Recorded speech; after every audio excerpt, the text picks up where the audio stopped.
Welcome, and thank you for joining us today. My name is Madeline Coons, and I'm the International Director of Communications and Fundraising of the Jesuit Refugee Service. A lot has happened in the first 6 months of this year. We're living through an incredibly difficult moment. For those we serve, the people have been forced to flee their homes and are now faced with an uncertain future. And for organizations like JRS, when it comes to our ability to respond to their needs. We are here today to talk about what we have accomplished as JRS, but also to talk about these challenging circumstances and how we might respond together in a timely and compassionate manner. To discuss these issues, we are honored to be joined today by Monsignor Robert Vitillo, Senior Advisor to the Dicastery for Promoting Integral Human Development, Sister Roxanne Shares, Associate Executive Secretary of the International Union of Superior Generals, UISG, Duclair Gangong Kumalu, a refugee originally from Cameroon and a human rights and democracy activist, Daniel Vela, JRS Head of Reconciliation, and Brother Michael Schupf, our JRS International Director since 2023. After this event, the annual report will be published on our website, www.jrs.net. Please feel free to share it with friends, family, and with anyone else you might feel is interested in learning more. Before we start, allow me to share some technical instructions with all of you. Most of the event will be in English. There will be simultaneous translations into Spanish, Italian, and French. You can select your preferred language in your meeting controls at the bottom of your screen. Click Interpretation and then click the language that you would like to hear. One of our panelists today will be speaking in Italian. For the English-speaking audience, please remember to select the English channel when necessary. Also, you can go to the top of the screen and select side by side in the view options. This will allow you to see both any shared video or photos and the speaker simultaneously. Please turn off your microphones and keep them off for the duration of the event. Please note that this event will be recorded. If you do not wish to be seen, please turn off your cameras. For those of you here in presence today, please know that we will be taking photos. If you do not wish to be in the photo, please let a member of staff know. I am now honored to hand over to Monsignor Robert Vitillo for his opening remarks. Prior to joining the Dicastery for Promoting Integral Human Development, Monsignor Vitillo served as Secretary General of the International Catholic Migration Commission, ICMC, and has broad expertise in the fields of human rights, migrants and refugees, social services, and global health. We're grateful for his presence here today. Monsignor, welcome. Thank you very much. And good afternoon to all of you here, and good morning and good evening to those joining us from different time zones.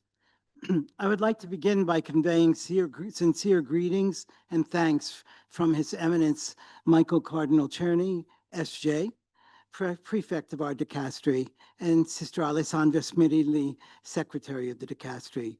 They regret that they could not be with you today because of previous commitments in their schedules. And for my part, I'm deeply honored to be able to share with you and to learn from you today. In his apostolic constitution, Predicate Evangelium, Pope Francis, of blessed and beloved memory, spelled out the mandate of our dicastery, which includes partnership with local churches and other ecclesial structures to analyze and strive to, I quote, overcome the main causes of migration and flight from countries of origin, promote initiatives of solidarity and integration in countries of welcome, and cooperate with international organizations for development and humanitarian interventions, and for the drafting and adoption of norms in favor of refugees, asylum seekers, and migrants. Thus, we've been blessed with many common pillars in our respective missions, mandates, and values. And for such blessings, we can give thanks to God and should continue to seize every opportunity for joint discernment and action. I was invited to share some reflection on Pope Francis's legacy regarding situations of forced displacement. Certainly, what immediately comes to my mind always is Pope Francis's first trip outside the city of Rome shortly after his election as Pope. He went to Lampedusa, where so many people had lost their lives while desperately seeking to find freedom or to better provide the basic necessities of life for their families and their children. There, he sought to awaken our consciences by asking, I quote, "Has any one of us wept for these persons who were on the boat? For the young mothers carrying their babies? For these men who were looking for a means of supporting their families?" And he expressed his deep regret that, I quote, "we are a society which has forgotten how to weep, how to experience compassion, suffering with others." But Pope Francis's legacy extended far beyond verbal challenges and gestures. He put his words into action, even by directly sponsoring refugees to benefit from the Safe Corridors program of resettlement. His four-verb roadmap of welcome, protect, promote, and integrate refugees and forced migrants provided a framework for the 20-point document that was developed by the then Migrants and Refugee section of our dicastery in close partnership with Episcopal conferences, religious congregations, and Catholic-inspired organizations, including JRS, as a successful guideline for negotiations drafting the global compacts on safe, orderly, and regular migration and on refugees, each of which was endorsed by more than 100 countries of the world, 190 countries of the world. Indeed, Pope Francis never ignored an occasion to stridently urge respect for the dignity of each person created in the image of God, but especially those who are most marginalized in this world, including migrants, refugees, internally displaced or stateless persons, and survivors of human trafficking and modern forms of slavery. Despite facing serious health challenges early this year, he wrote to the bishops of the United States to express his grave concern related to mass deportation of migrants from that country, asserting, I quote, "that the most decisive value possessed by the human person surpasses and sustains every other juridical consideration that can be made to regulate life in society." And that, I quote, "the rightly formed conscience cannot fail to make a critical judgment and express its disagreement with any measure that tacitly or explicitly identifies the illegal status of some migrants with criminality." I also was asked to share some reflections on Pope Leo's call for peace. All of you must have been deeply impressed, as was I, with the first words of his greeting. I quote, "Peace be with you. It is the peace of the risen Christ, a peace that is unarmed and disarming, humble and persevering, a peace that comes from God, the God who loves us all unconditionally." On the day he initiated his Petrine ministry, he observed, and I quote, "In this our time, we still see too much discord, too many wounds caused by hatred, violence, prejudice, and the fear of difference." And he encouraged us to be, I quote, "a small leaven of unity, communion, and fraternity within the world." During his address to the International Parliamentary Union, Pope Leo reminded these government legislators of their, I quote, "responsibility to promote and protect, independent of any special interest, the good of the community, the common good," and then raised the alarm, and I quote, "those who live in extreme conditions cry out to make their voices heard and often find no ears willing to hear their plea. This imbalance generates situations of persistent injustice, which readily lead to violence and sooner or later to the tragedy of war." And just last week, Pope Leo declared to the participants in the reunion of aid agencies for the Oriental churches, ROACO, I quote, "It is truly distressing to see the principle of might makes right prevailing in so many situations today.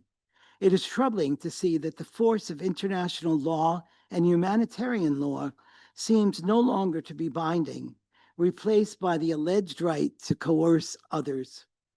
And just as his predecessor, Pope Leo asked some probing questions, I quote, "After centuries of history, how can anyone believe that acts of war bring about peace and not backfire on those who commit them?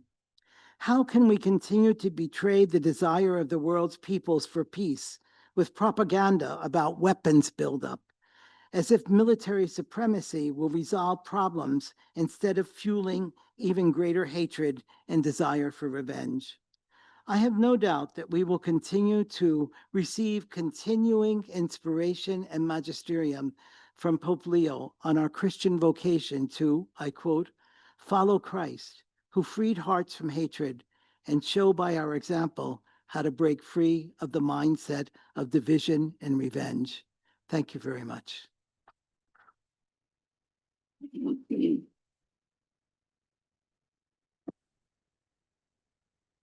A heartfelt thank you to Monsignor Betillo for sharing these important reflections. We appreciate the Catholic Church's leadership in navigating the challenging times ahead. Now, allow me to take a look back at JRS in 2024. With our 45th anniversary fast approaching, the challenges that we were founded to address, are still sadly present. The need is as urgent as ever. From the Middle East to Myanmar, South Sudan, and Ukraine, 2024 was a year underscored by ongoing conflicts, driving record levels of displacement, and more. We will now see more slides from the JRS annual report, which show the impact of our work. In 2024, we had the honor of accompanying and serving over 100 million children, women, and men in 58 different countries around the world. To put this in context, this means that almost 1 in every 100 forcibly displaced persons worldwide has been served by JRS.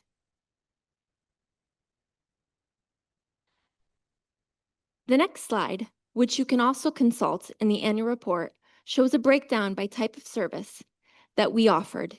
Each of these numbers represents a journey of hope and dignity for displaced communities. If we take a closer look at the numbers, a few trends stand out. For example, 54% of people served were women and girls. A third of these in the area of education, a vital tool in challenging gender norms and building inclusive communities. We are particularly proud of the significant step forward we have been able to take in certain program areas. For instance, the number of people served through mental health and psychosocial support activities has risen from 156,000 in 2023 to 205,000 in 2024. As we work with communities to strengthen resilience and cohesion, I am also happy to note that the number of people served by our economic inclusion programming has risen by 40% since 2023. And of course, our work would not be possible without the generous support and solidarity of our global family. Together, you contributed $101.9 million to our global mission. My most heartfelt thanks to each and every one of you. In a world increasingly divided, we can only hope that more people are moved to stand up in the name of compassion and collective action. We hope that the lessons of resilience and dignity contained in the annual report can serve as inspiration as we continue together to work towards more just and a more inclusive world.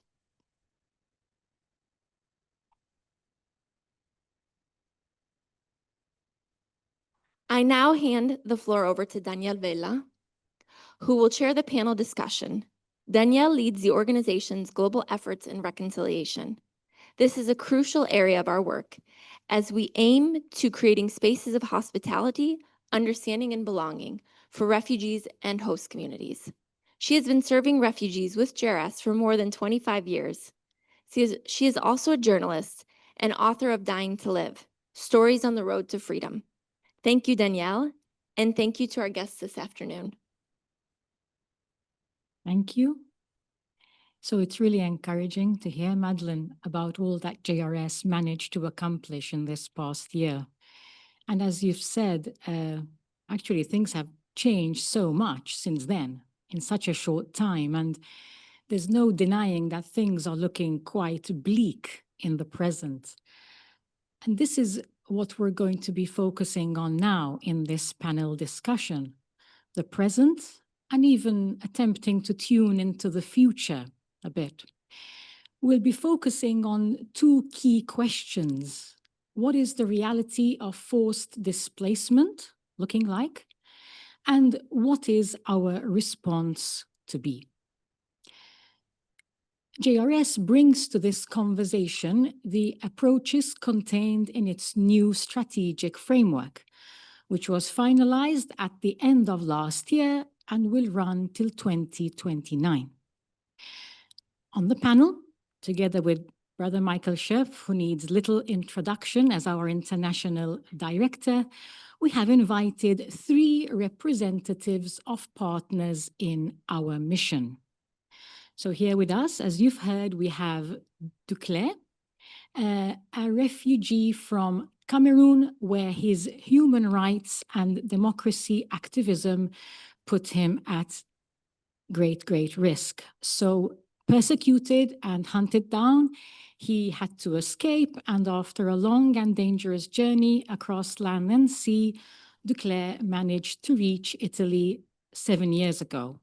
He now lives in the city of Rome, where he helps other refugees to navigate life here. Just a heads up to let you know that Duclair will be answering his questions in Italian. So for those of you who are watching online, please select the English channel when he speaks, okay? Duclair, thank you for your presence here, and it's a privilege to have you with us. It's no less of a privilege for me to welcome Sister Roxanne, someone who I met for the first time 25 years ago at a refugee camp in Tanzania. Because Sister Roxanne, who's a member of the congregation of the School Sisters of Notre Dame, worked with us in JRS, mostly in Eastern Africa, for 10 years. Now, her engagement as such ended in 2007. But I think I speak for many of us if I say that Sister Roxanne continues to inspire us. If I have to think what inspires me, it's a real commitment to accompanying and shoring up the dignity of every single person we work with. Thank you. Now, as you may have noticed, there's 3 persons on the panel with me, because the 4th person, Alistair Dutton from Caritas Internationalis, could not be here with us. But he has sent a message, and it's with his message that we're going to start.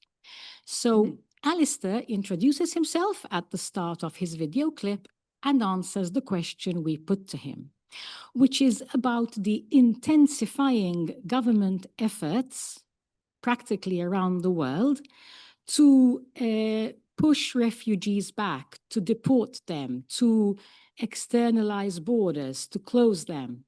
So we asked Alistair, how does he view such political moves to restrict refugees' access to protection? Hello to all my friends at JRS. I'm Alistair Dutton, I'm Secretary General of Caritas Internationalis, and I'm pleased just to be able to send you a short video with apologies that I can't be with you in person. In the background, you're actually looking at St Bino's Retreat Centre in North Wales, and I've just arrived to begin my annual silent retreat. So the last thing I do as I descend into silence is to greet you all and to try to talk a little bit about some of the big political contexts that we're all having to adjust to and work within now. What I see is an attack on the whole international system that we've enjoyed since the end of the Second World War. We see the end of Pax Americana, a withdrawal from the international systems that have defended peace and built multilateralism throughout that time. And so we see increasingly the irrelevance and powerlessness of the United Nations. We see the collapse of international law, whether it be international humanitarian law, human rights law, refugee law, and therefore it's becoming harder and harder to negotiate with people using these standards or to hold them to account.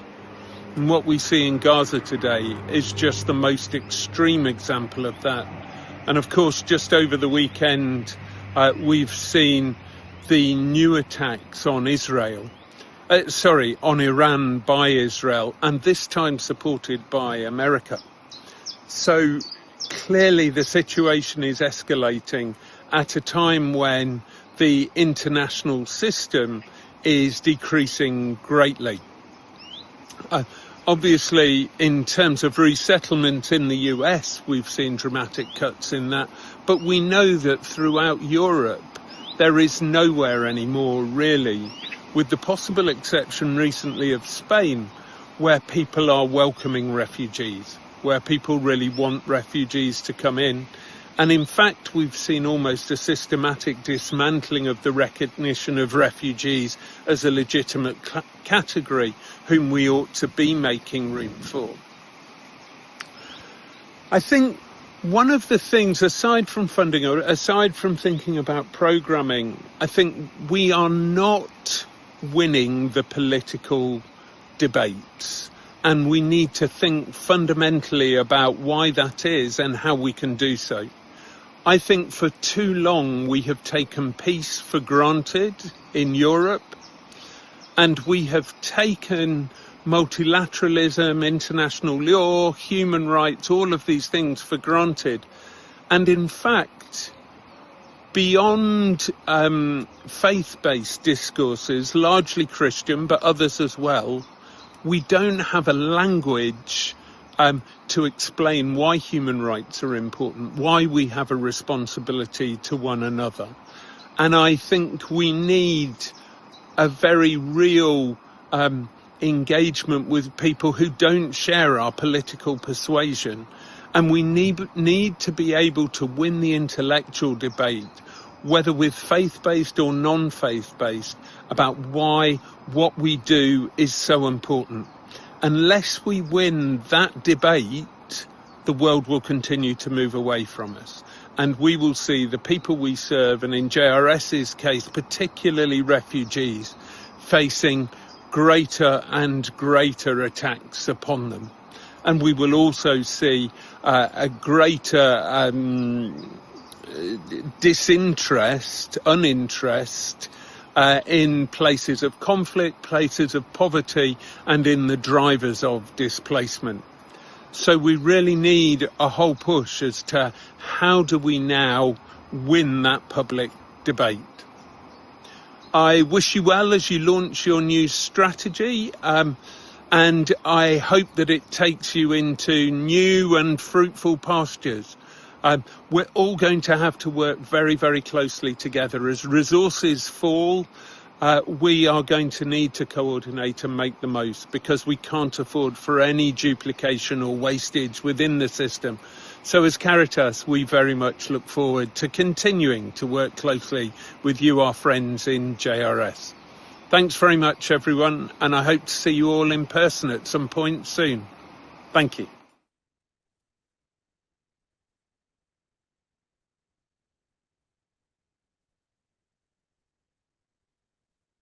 Thank you to Alistair.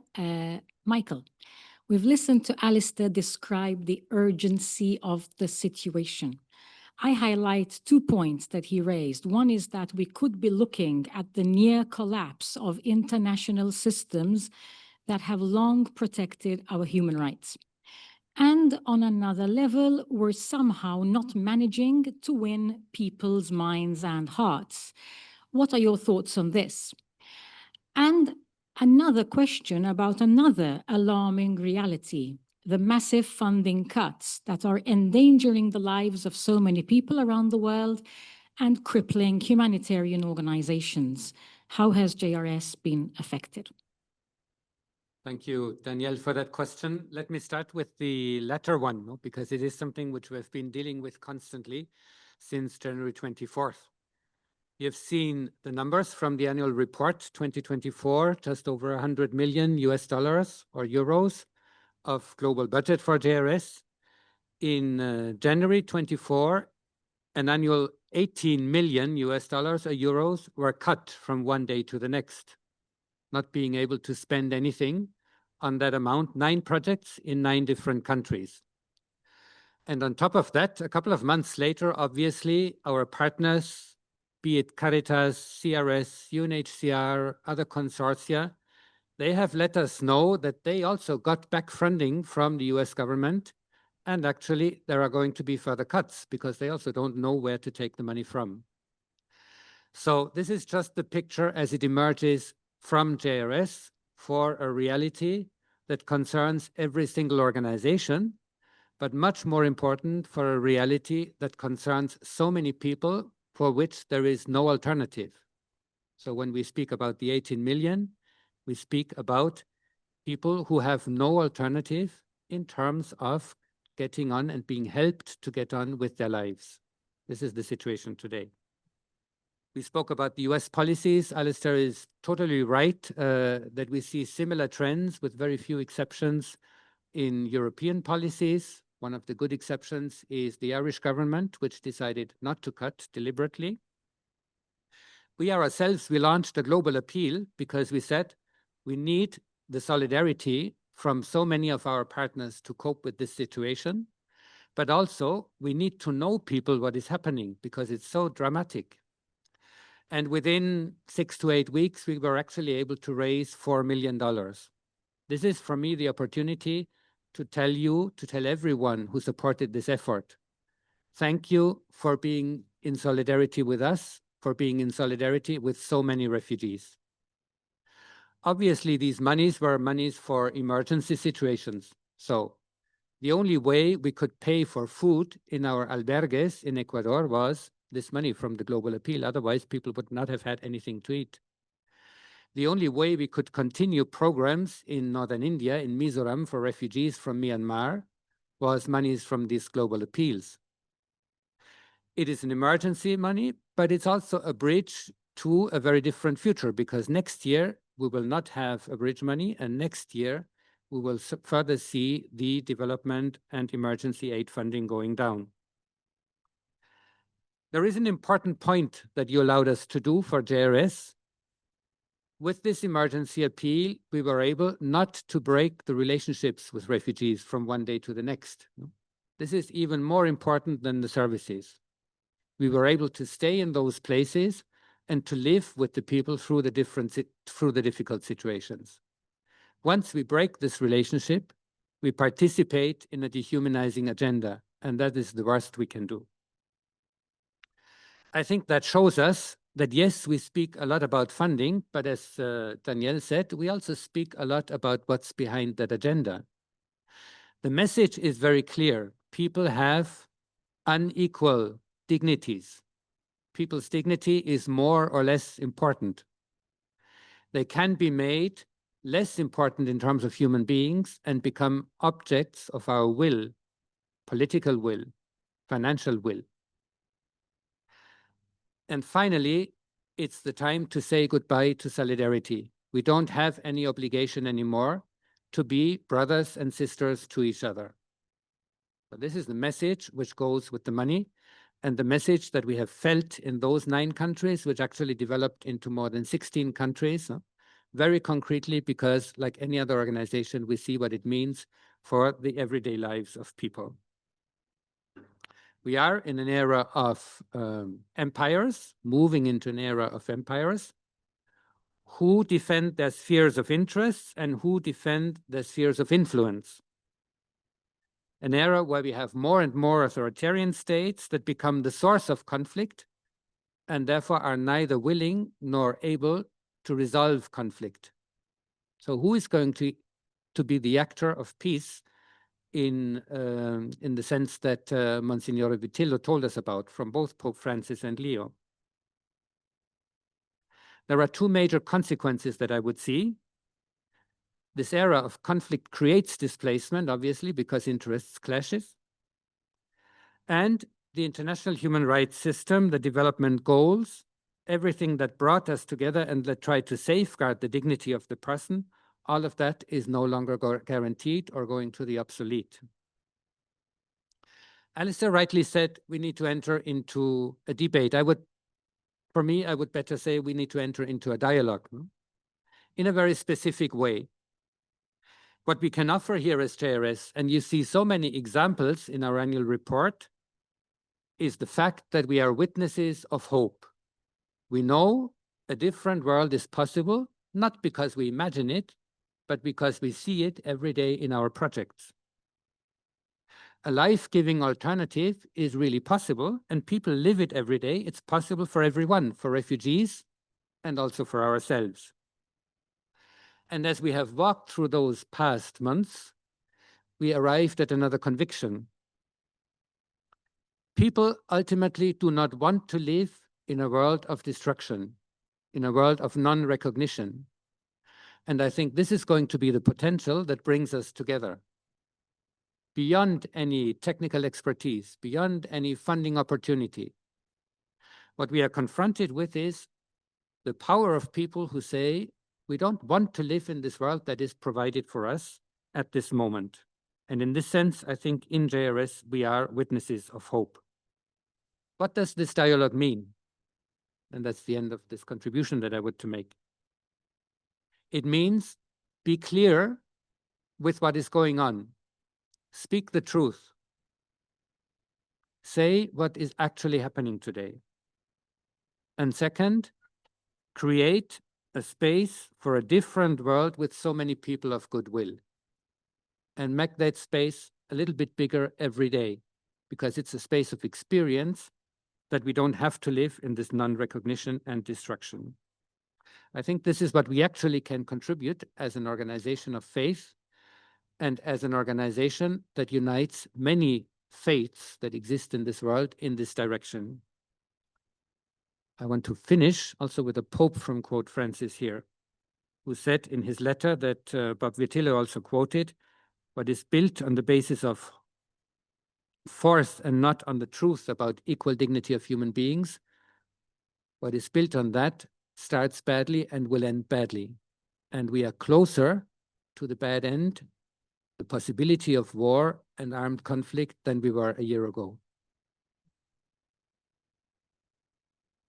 Thank you, Michael. You've given us a lot to think about.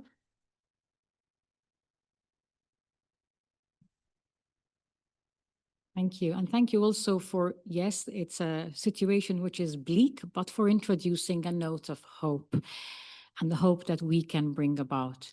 We're now going to zoom out of this panel to watch a short video from JRS in Uganda about the harsh impacts of these funding cuts on the ground. The suspension letter from the United States government arrived here on a Saturday morning, 25th of January. All those moments are very vivid in our memories. And then on Monday morning, 27th of January, we had to organize ourselves internally. We arranged for a staff meeting at noon, and we had to communicate that we need to lay the pen down, stop writing emails, or stop teaching English. We had to suspend at that day 46 staff members. That was one of the heavy moments over the last months, so that everyone understood what it means at the end of the day for each of us individually, and then at the end also for the beneficiaries we serve. They came and told us it was a shock to all of us. Like to leave our classroom was a problem to all of us. Like we kept on looking at each other. We're like, what are we going to do? Like people started asking, which other opportunity are we going to get apart from this opportunity? So it felt very bad. We felt very bad. We almost failed to leave the compound, but we had nothing to do. When I was starting, I was so much excited that I am going to achieve what I've said, like my goal. This it applied to my colleague, my classmate. They felt very bad because these are people who cannot afford to pay for this course, for the course of fashion and design. They cannot afford to pay for it. And when they got this opportunity, they were so excited. But when they were told to stop, everyone felt like everything is over.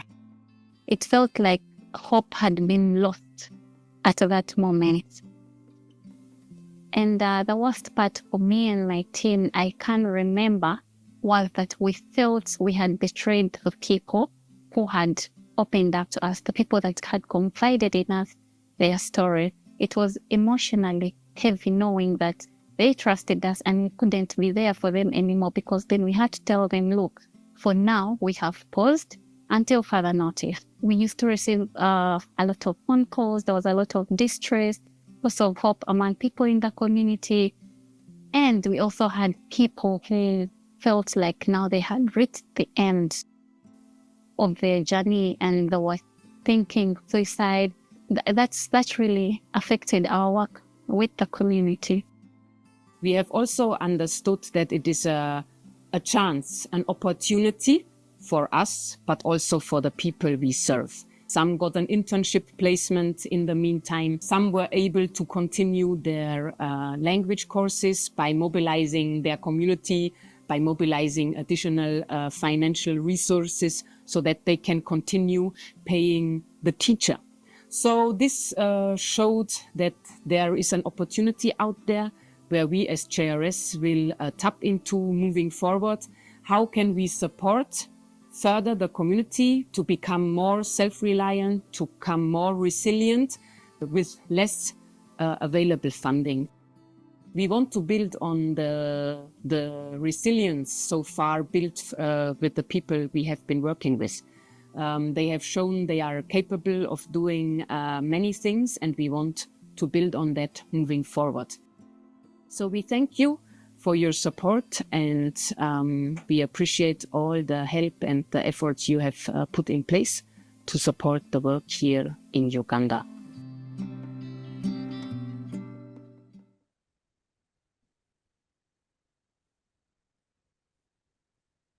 Thank you to JRS Uganda. We hope you're watching us.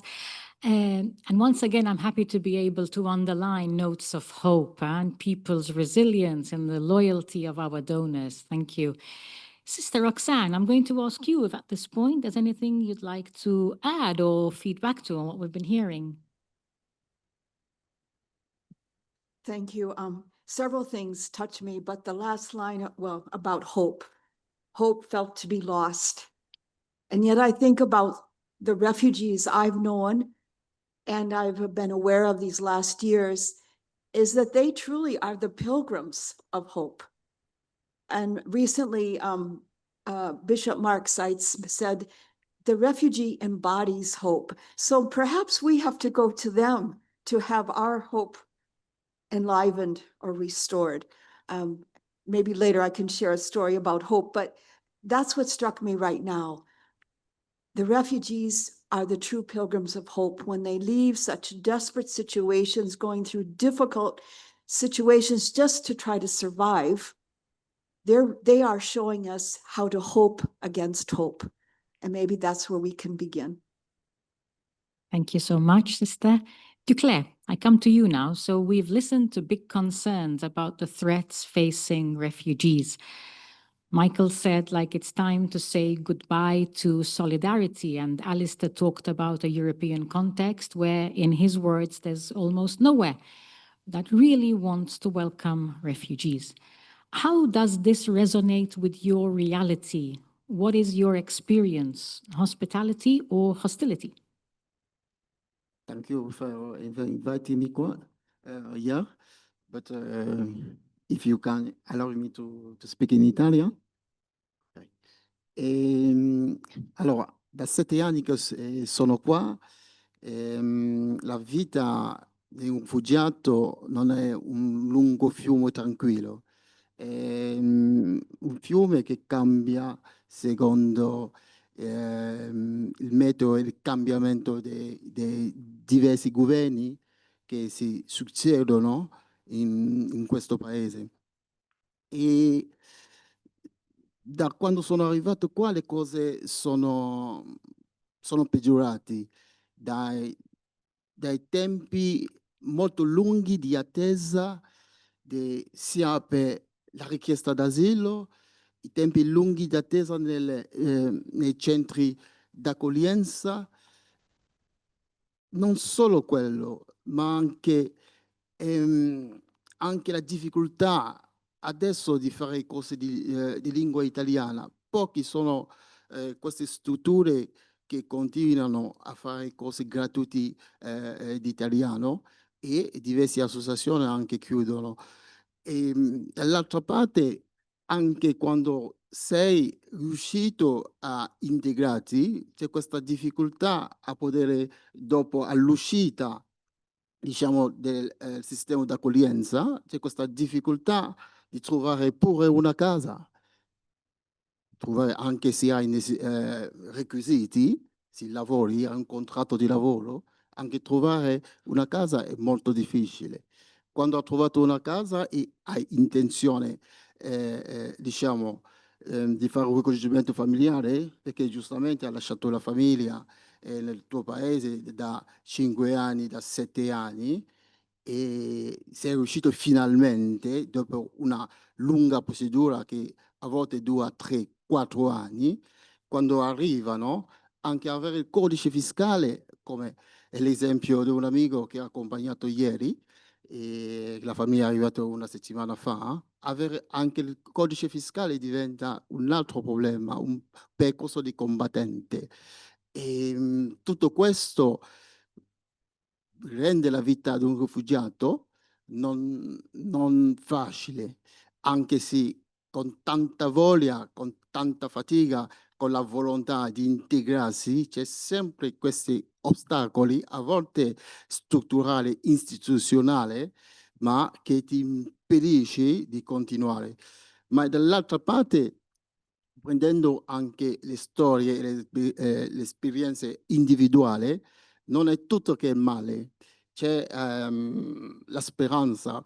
La, la suora ha parlato della speranza ehm, adesso, ma dico che ci sono sempre delle persone che sulla strada ti danno, diciamo, un tipo di luce che ti permette a volte di avere alcune informazioni che cambia la situazione e altre persone, giustamente, che lavorano in questo ambito per, diciamo, di non perdere questa speranza e lavorando su di te arrivi, diciamo, a superare questi ostacoli che dicevo prima.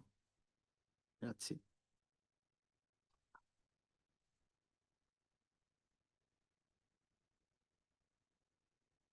Thank you, Duclair. And I have another question now for you. And as you say, the life of a refugee, it is a struggle to get the everyday things done.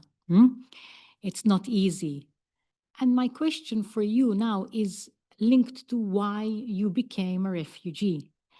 When you were in your home country, I guess you knew that fighting for human rights and democracy would put you in danger. But you continued doing it. Why? Allora, ho sempre detto, ognuno di noi come essere umano ha questa fibra sensibile che si chiama l'istinto. L'istinto è un istinto naturale di andare al soccorso della persona che soffre, di avere questa empatia, di ascoltare, di sentire il dolore dell'altra persona.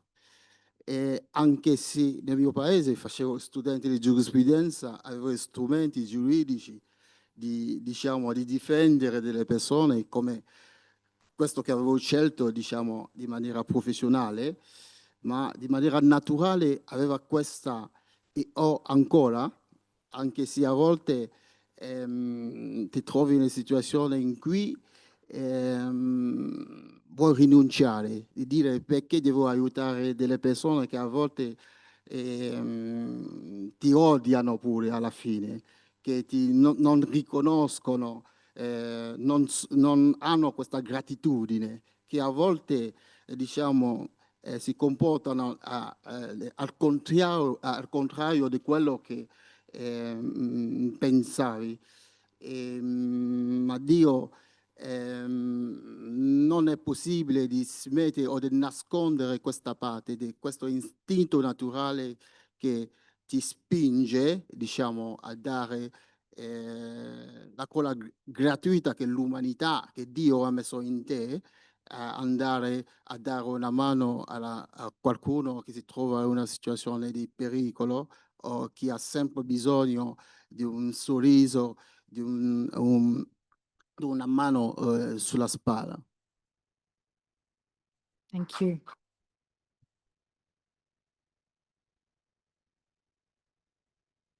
And your answer, and thank you for that deep answer, brings us now to the second part of our discussion, which is we've just seen how serious the situation is now, okay? The current climate. What is our response going to be? And we've already heard something from Michael about what our response could be. And I'm going to ask you, Declare, what should our response be in the current climate? What do you think refugees, as you, can do? Allora, i rifugiati come protagonista in questo, diciamo, in questo sistema dove nel mondo abbiamo adesso la maggior parte dei paesi che sono anti-immigrazionisti e a volte contro immigrazioni. I rifugiati, dico, si devono dare la mano tra loro. Questo è uno. Diciamo, per superare alcune esperienze, alcune step della loro vita, hanno bisogno a vicenda di sostenersi. Secondo l'altra parte c'è questa necessità, diciamo, di pulire la loro immagine e adesso usano delle persone che fanno delle narrative dell'odio usando la propaganda sia perché un rifugiato, un migrante, diciamo, ha commesso un atto d'odio o di crimine e usano questo giustamente per negare al rifugiato l'umanità che ha solo come una persona, ma i rifugiati devono, diciamo, integrarsi a livello sociale e anche a livello, si impegnarsi anche a livello politico nel paese dove vivono, perché sono qui da 7 anni, pago i contributi, anche se non sono italiano, pago i contributi, vivo qua, sono qui con la mia famiglia e quindi essendo fuori sistema e non farmi vedere è giustamente dare una mano a quelli che pensano che giustamente i migranti e i rifugiati non servono. Quindi i rifugiati e i migranti si devono occupare, integrarsi socialmente, farsi vedere, non più fare piccoli lavori e nascondersi per vivere in questo paese. I migranti penso che si devono fare vedere della maniera positiva a livello lavorativo, a livello anche politico e a livello sociale e umanitario.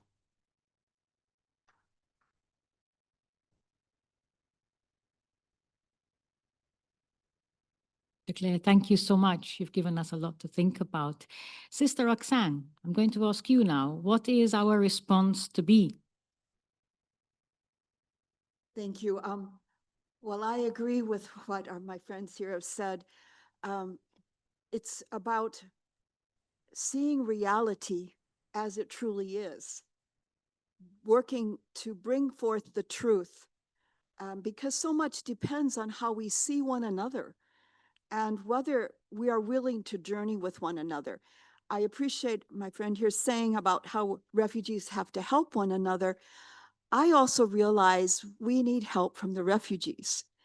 The key phrase of your title here, journeying with, was what inspired me for this reflection today. Because it's journeying with so important, the mutuality. I joined JRS and I embraced the call to accompany and then to serve and advocate. But when my journey with led me to see how they journeyed with me, they helped me open my eyes and my heart to their realities. And that began early on. My first few weeks in a camp in Tanzania, where on two hillsides there were roughly 500,000 people from Burundi, I met a catechist who was going to walk me through one small section. And he was very discouraged that day, but we began to walk.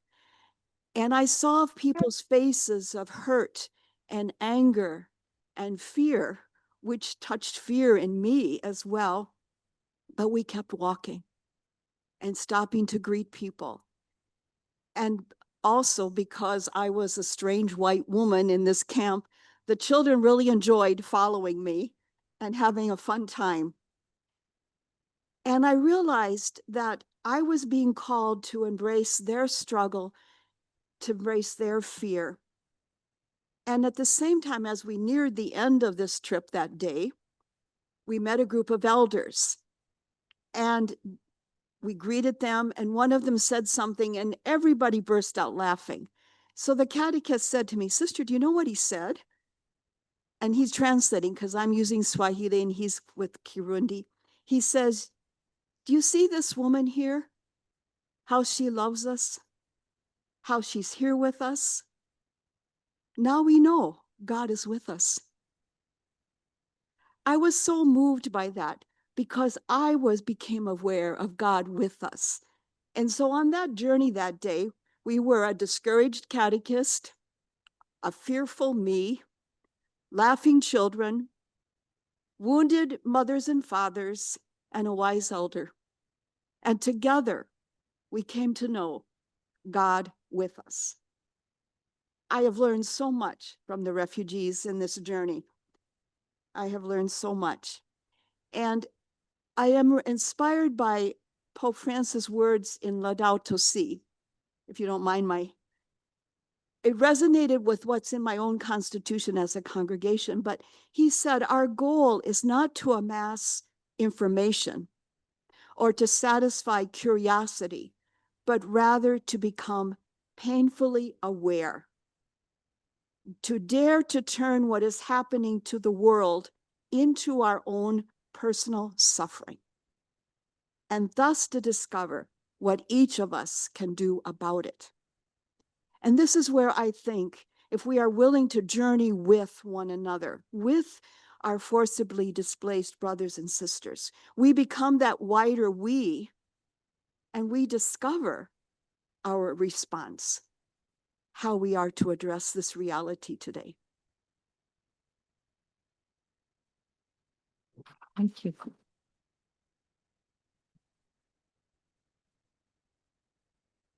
Thank you so much. So you've not only told us what our response should be, but what inspires you, and being pilgrims of hope together with refugees. I'm very struck by that. Thank you. Michael, I'm going to come back to you to ask you, how do you see the response of JRS to be? You've already touched on this now and in the future, and what guidance can we get from our new strategic framework moving forward? Actually, we spent much of last year going through this process of reflection and analysis and sharing experiences. And one thing that we all were surprised by at the end of February, early March in 2025, it actually speaks to the current situation without having intended to. There is one element which we did last year, which was an element of foresight planning. And we asked ourselves, what can access to protection for the forcibly displaced look like by 2050? And then obviously there is a worst case scenario, and we asked ourselves many questions for that worst case scenario. So for example, the question, what if international humanitarian aid is largely defunded? What if hate speech and other forms of communications that are not based on facts and truth are predominant ones, and therefore advocacy in the classical model is not going to have an effect? What if many of these other things?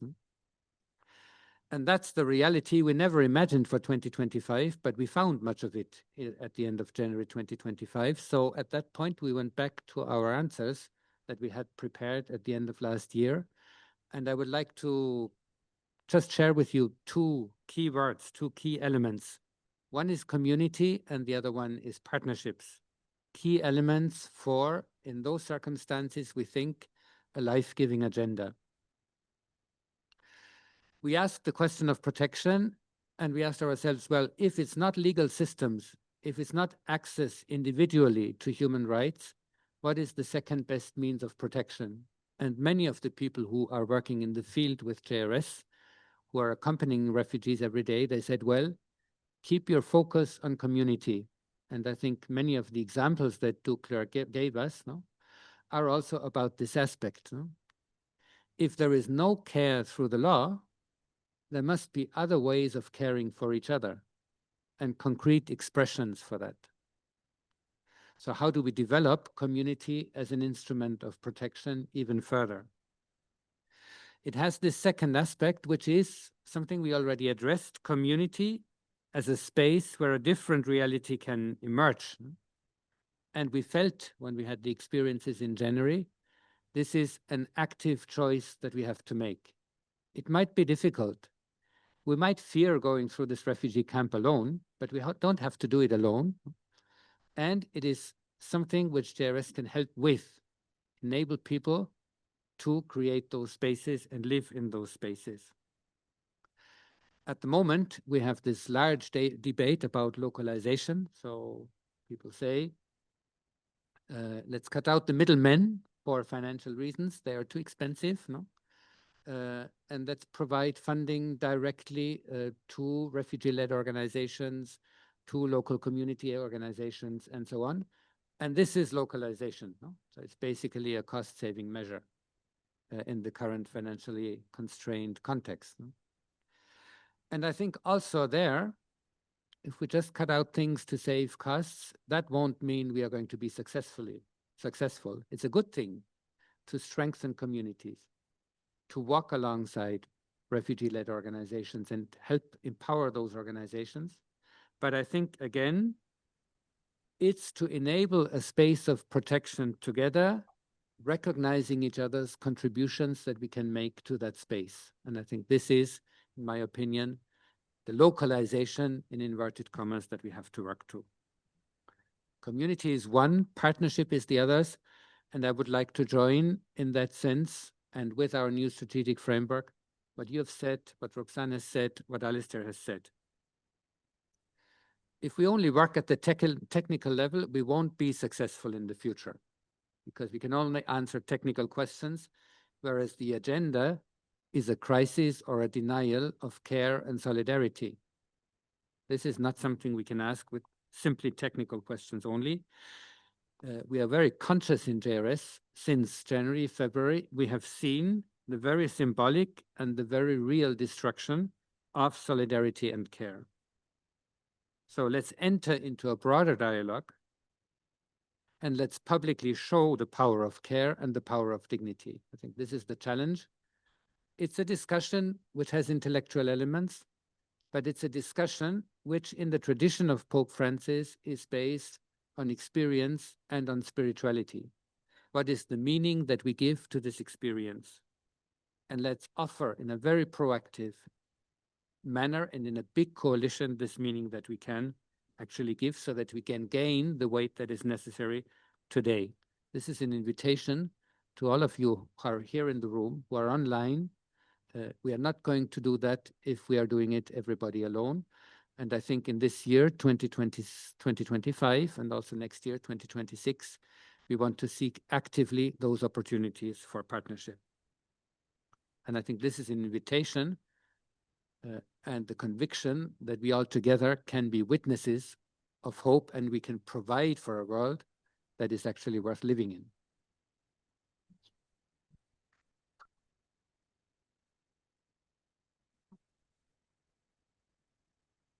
Mr. Roxanne? I would just like to build on what Brother Michael has said. This idea of partnership and community.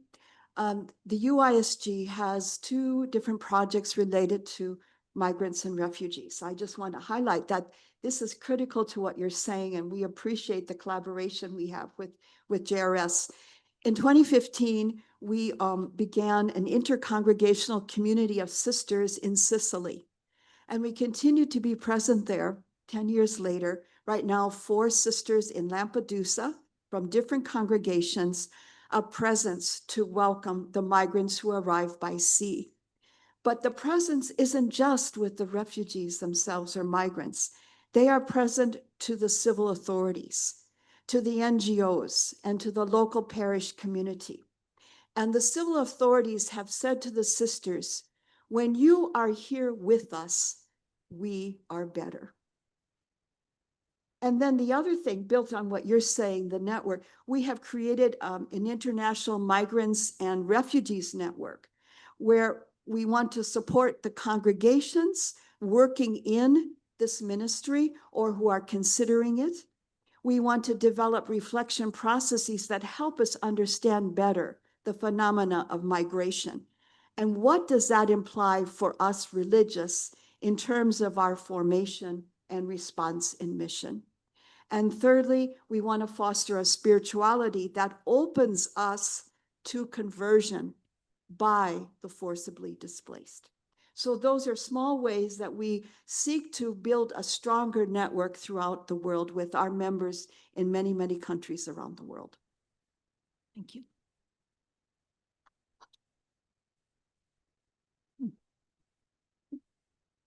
No, thank you, and thank you for underlining the importance of partnership, the power of partnership, and what we can do together. Thank you. We're nearing the end of our panel discussion. We're going to close with some thoughts on reconciliation, which is fast becoming a big focus of our mission as JRS. I'd like to ask each one of our guests here to tell us very briefly one piece of advice you could give us to make our commitment to reconciliation more concrete. Very briefly, we're going to start with Duclair. Dopo che abbiamo parlato delle difficoltà che abbiamo come rifugiati e migranti in questo paese e soprattutto in altri paesi, pensiamo che c'è la speranza che diverse nazioni accettano, accoltano, integrano e promuovono i rifugiati, perché giustamente formiamo una sola comunità, la comunità delle persone umane che hanno dignità, e con questo le persone vivranno in una pace.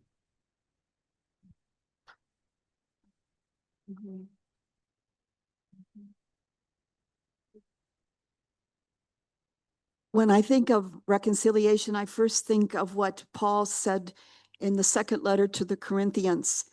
God entrusted us with the ministry of reconciliation. It's not an option. So I think the way to begin is what I was saying earlier. We need to journey together. And it's not about forgetting the wrongs or the mistakes. It's not changing what happened, but it's changing our relationship to them, how we remember, how we respond. And that's where we need each other on this journey. Thank you, Sister Roxanne. Michael, the last word is for you on reconciliation. I was thinking about the way we speak about reconciliation in JRS, and this is about recreating right relationships. And when we speak about that, we simply take direction from the Psalm, which speaks about truth, justice, mercy, and peace. So those four aspects for me are the answer, no? And in the concrete situation in which we are now, truth is simply about speaking the truth about the present situation, not compromising on truthfulness. Justice is, we need to ask for solidarity. We need to ask for the reinstallation of the necessary financial systems and the support mechanisms. And mercy for me means, in this current situation, well, let's start to care about each other again, which has been erased from the political dialogue. And peace simply then is a gift, is a consequence of those three that hopefully we are given. And I think we have seen that peace does not come from a deal, but from the mutual recognition of each other. And this is, I think, for me, the basis of the work we need to do.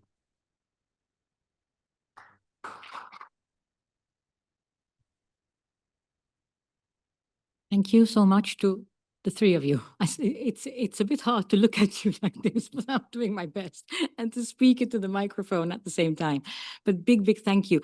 It's really difficult for me to make any concluding remarks because this discussion, I feel, has been so rich. And so much has been said and so many beautiful words. The massive emphasis on hope and how we give each other hope. Especially the hope that we get from our refugee brothers and sisters, but also this wider we, being partners together to oppose the agenda of dehumanization and destruction that underlies all the changes we've been seeing. So we've heard about hope, dignity, and solidarity, and each word is such a powerful call to action. But as Michael has been saying, these calls are only as strong as our individual responses, because altogether they are what make the change. So I will ask each of you now and myself the question I asked the panelists: what is our response to be? And we are all called to answer this and to make the choice every day to stand with and protect refugees together with them, and to be each other's hope, and to be prophets, to inspire and motivate the hope in others. I'm really touched by what people shared, that Duclair said there were always people to help. Michael saying there are people who don't want to live in this world of destruction. And Sister Roxanne with her lovely story from the refugee camp. So together, let's create those alternatives, creating spaces for a different world, together with all people of goodwill from all faiths. I'm paraphrasing what Michael said, but really being witnesses of hope together. Now, what I'm going to do is open the floor for some questions from you for our wonderful panelists. So I'm going to see if there's anybody here who has questions to ask. We have about 10-15 minutes for questions. If you have a question, please ask it briefly in the interests of time and specify for who in the panel it is, if it's for somebody in particular. Raise your hand so I can see you.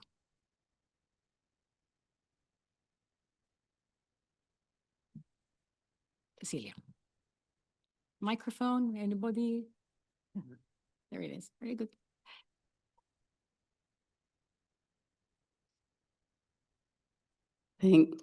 Thank you for this good panel. My question is for you, Duclair. You have talked a little bit about your experience and also the experience of the people you are accompanying, the people that is coming. But I would like to ask you for your advice. No?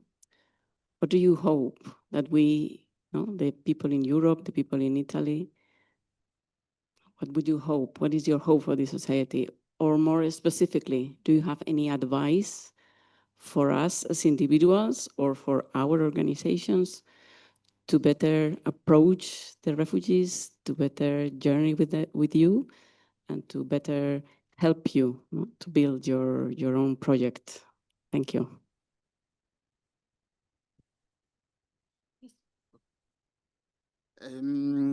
Allora, prima penso avevo risposto anticipato a questa domanda dicendo che l'accettazione, l'accoglienza, il fatto di accettare già al primo ingresso il rifugiato, gli dà la possibilità, gli dà questa sensazione di essere, diciamo, qualcuno che conta. Invece di mettere gli ostacoli sul suo cammino, è meglio integrarlo, perché sicuramente come essere umano, anche senza conoscerlo, ha un valore di più a dare a questa società. Perché giustamente uno che fa un lungo viaggio, che decide di supportare, di vivere sulla pelle le difficoltà non solo sociale, ma anche della vita, arrivando a un nuovo paese, ha solo bisogno di dare, ha solo bisogno di vivere. Quindi penso che l'unica soluzione è l'accoglienza e mettere l'umanità nell'accoglienza. Come associazione penso che le associazioni che lavorano in questo ambito sanno quello che devono fare e sono un prodotto dell'associazione, quindi dico sempre e ovunque dove vado che se non avevo trovato, diciamo, un'associazione come quella di Astali, che è la seconda famiglia, non sarò qui in Italia, non sarò rimasto qui in Italia con la mia famiglia e facendo la mia vita qua.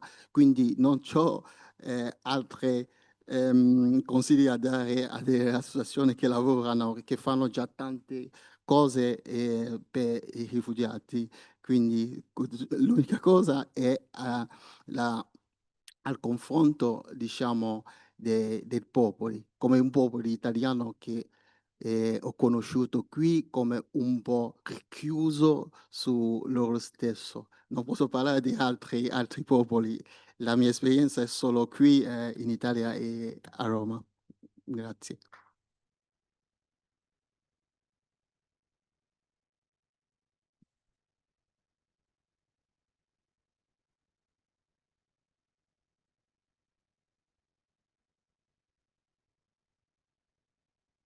My question is for Brother Michael, and I will do it in Italian. Okay? Tu hai parlato dell'aver visto la distruzione della solidarietà, no? Della cura. Tante volte in situazioni così di caos sorgono anche esperienze di creatività diverse, nuove. E volevo sapere se voi che avete uno sguardo mondiale della realtà avete avuto occasione in questi mesi di contemplare, di vedere, di ascoltare situazioni nuove, creative, che stanno sorgendo anche come risposta di speranza. Grazie. I think that's a very interesting question for the future.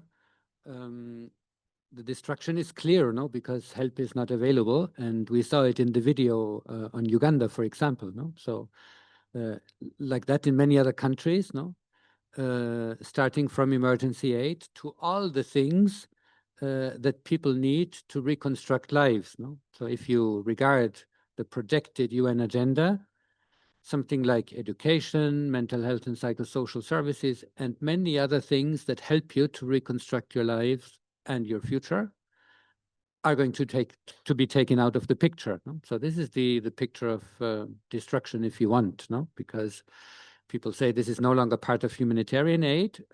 Let's the host governments or let the development actors take care of it, and both of them say with what money. So it's gone. The question, where is the creativity, no? I think is also answered in an exemplary way in this video in Uganda, no? Because people said, well, we need to find other ways to continue with our English courses, no? Or like in Mizoram, we need to find other ways to maybe combine education with MHPSS services, so to work much more towards an integrated way. That is something that can happen on an organizational level. And then there is the other part, which is on a community level, no? Which is really about how can we, in education, for example, safeguard the function of protection. No? How can we still make communities safe if we don't have access to all those regular school programs? So there is a creativity, but there is also a glass ceiling to which that for which this creativity, for what this creativity can achieve. No? And this is where the destruction restarts again. And this is why I think we can ask questions at the moment about how can we do programs better? How can we develop different relationships with communities that are more self-sustaining? No? And I think these are good questions, but we should not forget about the other part, because that one for sure is going away. And I think the humanitarian aid coordinator has expressed it in a very concise way when he said, well, with my previous budget, I could help 180 million around the globe. And with the new budget, I can help 120, 118 million people around the globe, and the rest still exists.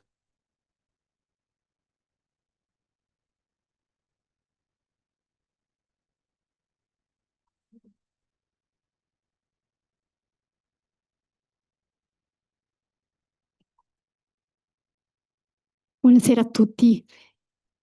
I have a question for Duclair. I will make it in Italian. Sono qui.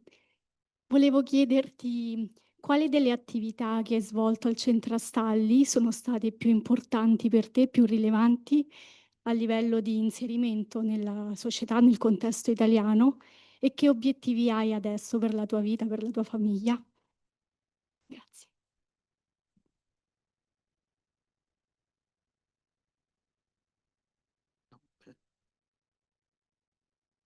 Grazie per la domanda. Allora, l'attività principale che svolgo a Stali è il progetto Finestre. È un bel progetto che mi ha, diciamo, prima è stato importante per liberarmi della carica emotiva che avevo del mio viaggio, perché è un progetto di racconta dove un rifugiato parla della sua storia e scambia, diciamo, la sua esperienza con studenti di diversi livelli di scuola italiano. E è stato per me già qualcosa di importante a livello emozionale. Secondo era, diciamo, di essere in contatto diretto con delle persone che non hanno, anzi, che forse hanno poco pregiudizi di come vedere un'altra persona.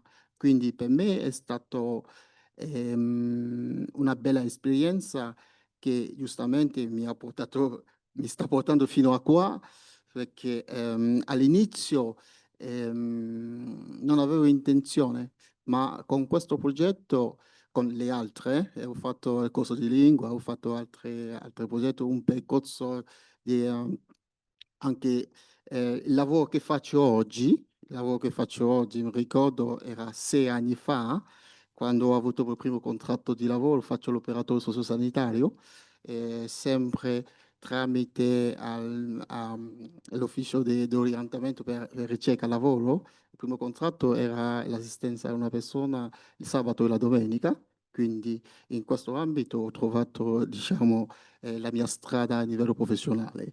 Quindi vedi che le attività mi hanno portato, diciamo, sia a livello professionale, a livello, diciamo, a livello della personalità che sono oggi. I progetti per, diciamo, per domani è di non andare, perché mi sa che questi ultimi anni tutto è fatto per chiedere ai rifugiati, ai stranieri di andare fuori dall'Italia, ma mi dispiace, il progetto è di rimanere qui in Italia con la mia famiglia, perché ho una famiglia qui, e diciamo di continuare a vivere di maniera serena e di continuare a essere alla disposizione di tutte le azioni e progetti che possono migliorare la condizione, diciamo, dei rifugiati in questo paese. Grazie.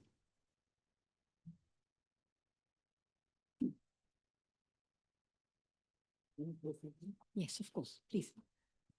I just wanted to add a reflection that we also had during the strategic framework planning, no?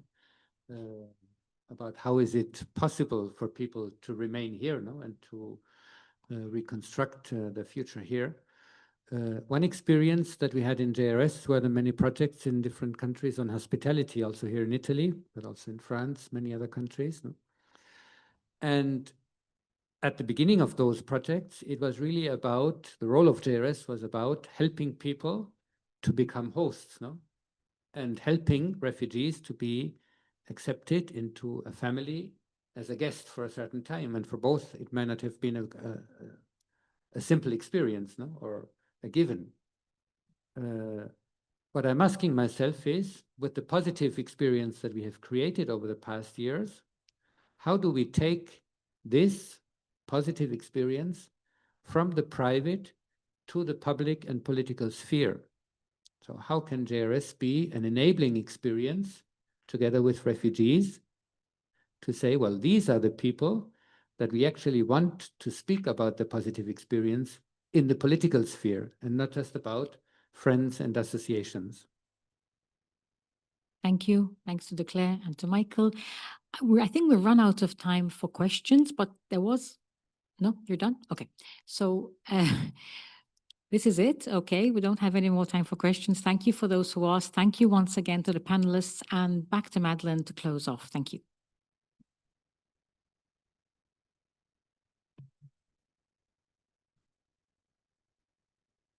Thank you. Thank you all for taking part in this event. To Danielle and the panel for their inspiring and constructive reflections, and to our friends, partners, and staff who are calling in from around the world. Thank you for being part of the JRS family.